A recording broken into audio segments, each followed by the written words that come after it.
During the filming of 1967's You Only Live Twice, Sean Connery decided to leave the James Bond role behind, having grown tired and exhausted of the schedule and the media intrusion into his life.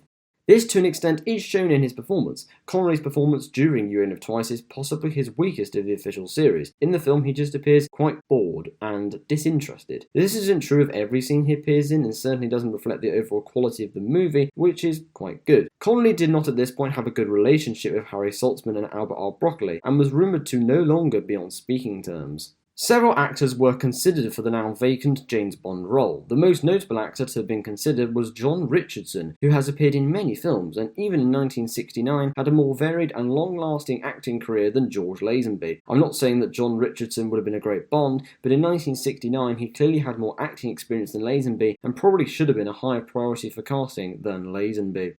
The actual events surrounding the casting of Lazenby have almost turned into pure myth. I've heard a variety of different tales about how exactly Lazenby managed to become James Bond. One I've heard is that Albert Broccoli was having his hair cut, and Lazenby was also having his hair cut next to Broccoli, and apparently Broccoli offered Lazenby the opportunity to audition. Given the rather unorthodox casting of Lazenby, a rather unknown actor, this story doesn't sound totally far-fetched, but it's quite clear that nobody, not even Lazenby himself I suspect, knows exactly what happened. The Man with Golden Gun was intended to be the movie made after You Only Live Twice, and eventual Bond actor Roger Moore was set to be cast in the lead role. However, due to political instability in Cambodia, the intended filming location, and Roger Moore signing up for another series of The Saint, meant that the producers had to rethink what the next book to adapt should be. Having previously mulled over the possibility of adapting On Her Majesty's Secret Service several times, and having attempted at least once to get it made, but due to a warm Swiss winter they made You Only Live Twice instead, they finally managed to produce the movie throughout 1969. On Her Majesty's Secret Service was directed by Peter R. Hunt, who had previously edited several Bond films, including From Russia with Love. With that in mind, On Her Majesty's Secret Service is possibly the most cinematic Bond movie ever made, and marked a huge visual improvement on the previous films, not that they were ugly.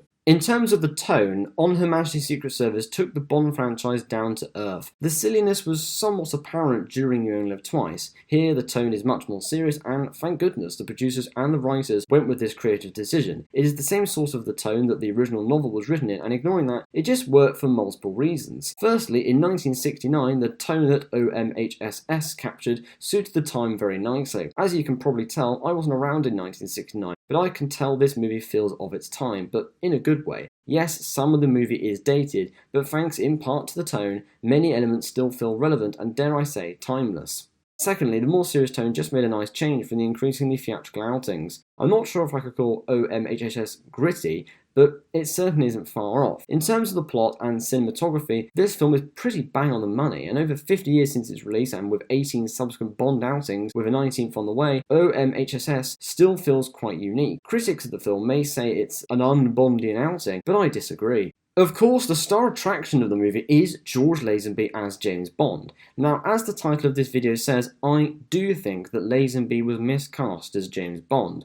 That's not to say that his performance is bad throughout the movie, not at all. But when watching the movie, particularly those early scenes, it's clear that he's just not cut out for the role. Being an experienced actor doesn't necessarily come into it, but Lazenby certainly lacks the quick wit and charisma that his successors and his predecessor Connery did so well. His performance does, however, improve throughout the movie, and by the end he's pretty good actually, in particular the scene where Tracy Bond is killed. With a few more Bond movies under his belt, who knows what might have happened with his performance? We will never know, and while he was miscast, perhaps he was naive to turn down the multi-film contract. I'm not sure.